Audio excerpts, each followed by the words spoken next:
Hey gang, what's up? Welcome back here to another edition of the Fishing Teacher, and thank you very much for checking the video out today. And we're going to continue today on our series on different type of lures, to sort of give you guys a basic foundation about what lures are for and how they work. And we're going to be talking about bass jigs today. Now, we have got so much to cover on this channel because this isn't going to be just like a total bass fishing deal. We're going to get into every type of species. So I'm going to try to mix it up a little bit, throughout the videos. But we got so much to cover on this channel, man. We got decades of information to give you guys. So we're just gonna, you never know what you're gonna get from one day to the next. But anyway, I wanted to do a video and I wanted to explain what bass jigs are for, and jigs in general. Bass jigs are, these things, I've caught a bunch of other species of fish on them, but basically what a jig is. Now, if you're not familiar with the jig, this is one of the most oldest and most popular and most effective lures to catch fish on. Not just bass, but all different types of fish, because you have a lot of different types of jigs out there. This particular one's a bass jig. It's got a living rubber skirt. This is this is my Block-It old school jig. If you guys are interested in them, I'll put the link in the description where you can get some of these. But this jig is designed for bass because it's got a rubber skirt on it. It's got a trailer, and it's sort of supposed to mimic a crawdad, lead head. But basically all jigs are the same. They have a lead head, and then they've got a skirt tied onto the shank of the hook here, and then they've got a weed guard to keep it where you can work it through like brush or grass or whatever, where it doesn't get hung up. So this weed guard protects the hook point, allowing you to fish a jig in some heavier cover than what you normally could with other lures. And this is one of the reasons jigs are so effective, because say for example, if you're fishing and you see like a tree that fell into the water, or a grass bed, or a boat dock, you can throw these jigs back into those heavier areas, the areas that have heavier cover, and work this jig through that heavier cover. And a lot of times that's where the fish live. Fish in general love to be around something. They like to be around some type of an object, because for example, if you have a log in the water, most game fish, or game fish in general, they like to maybe hide around that log, where if a crawdad or a minnow or something swims by, they can dart out and get it. It's like an ambush point to them. And a jig allows you to get into that real heavy cover.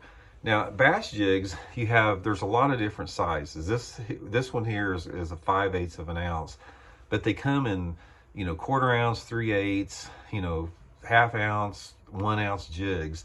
And the head weight that you use is totally determined by a couple different factors: how deep the water you're fishing, how windy it is, how thick the cover is. So in general, the shallower the water and the less cover you have around, you go to a lighter jig. And the heavier the cover, or the deeper the water, or the windier the day is, you go to those heavier jigs.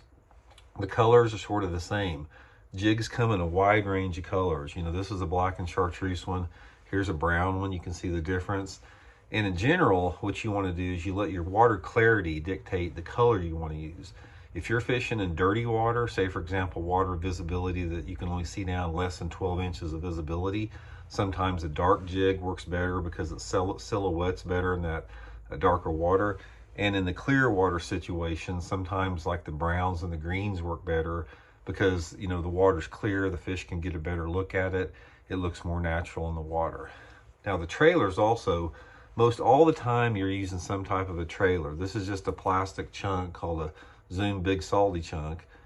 There's a lot of different trailers out there, but you want to use a trailer on your jig to help mimic it look like a crawdad more. Jig is just it's an added strike attractor. Just the straight jigs will probably catch fish, but you can, if you were fishing the jig just like this with no trailer on it, in a day's time you might catch 2 or 3 bass.